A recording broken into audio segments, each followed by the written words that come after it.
Candide by Voltaire. Chapter 7. How the old woman took care of Candide, and how he found the object he loved. Candide did not take courage, but followed the old woman to a decayed house, where she gave him a pot of pomatum to anoint his sores, showed him a very neat little bed, with a suit of clothes hanging up, and left him something to eat and drink. "Eat, drink, sleep," said she, "and may Our Lady of Atocha, the great Saint Anthony of Padua, and the great Saint James of Compostela receive you under their protection. I shall be back tomorrow." Candide, amazed at all he had suffered, and still more with the charity of the old woman, wished to kiss her hand. "It is not my hand you must kiss," said the old woman. "I shall be back tomorrow. Anoint yourself with the pomatum, eat and sleep."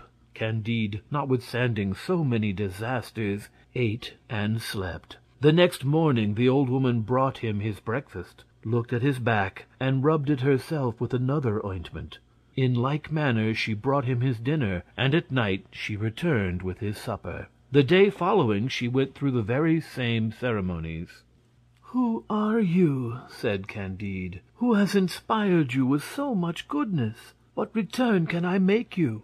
The good woman made no answer. She returned in the evening, but brought no supper. "Come with me," she said, "and say nothing." She took him by the arm, and walked with him about 1/4 of a mile into the country. They arrived at a lonely house, surrounded with gardens and canals. The old woman knocked at a little door. It opened. She led Candide up a private staircase into a small apartment, richly furnished. She left him on a brocaded sofa, shut the door, and went away.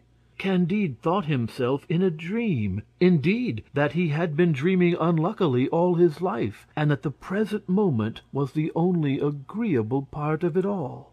The old woman returned very soon, supporting with difficulty a trembling woman of a majestic figure, brilliant with jewels, and covered with a veil. "Take off that veil," said the old woman to Candide. The young man approaches. He raises the veil with a timid hand. Oh, what a moment! What surprise! He believes he beholds Miss Cunegonde. He really sees her. It is herself. His strength fails him. He cannot utter a word, but drops at her feet. Cunegonde falls upon the sofa. The old woman supplies a smelling bottle. They come to themselves and recover their speech. As they began with broken accents, with questions and answers interchangeably interrupted with sighs, with tears and cries. The old woman desired they would make less noise, and then she left them to themselves. "What, is it you?" said Candide. "You live? I find you again in Portugal? Then you have not been ravished? Then they did not rip open your belly, as Dr. Pangloss informed me?" "Yes, they did," said the beautiful Cunegonde, "but those 2 accidents are not always mortal." "But were your father and mother killed?" "It is but true," answered Cunegonde in tears. "And your brother?" "My brother was also killed." "And why are you in Portugal? And how did you know of my being here? And by what strange adventure did you contrive to bring me to this house?" "I will tell you all that," replied the lady; "but first of all let me know your history, since the innocent kiss you gave me and the kicks which you received."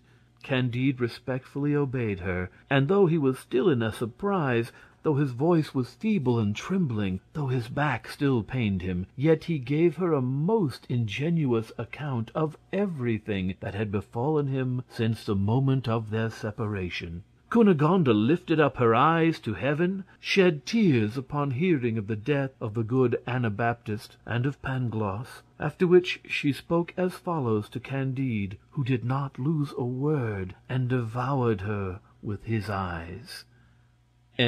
Chapter 7.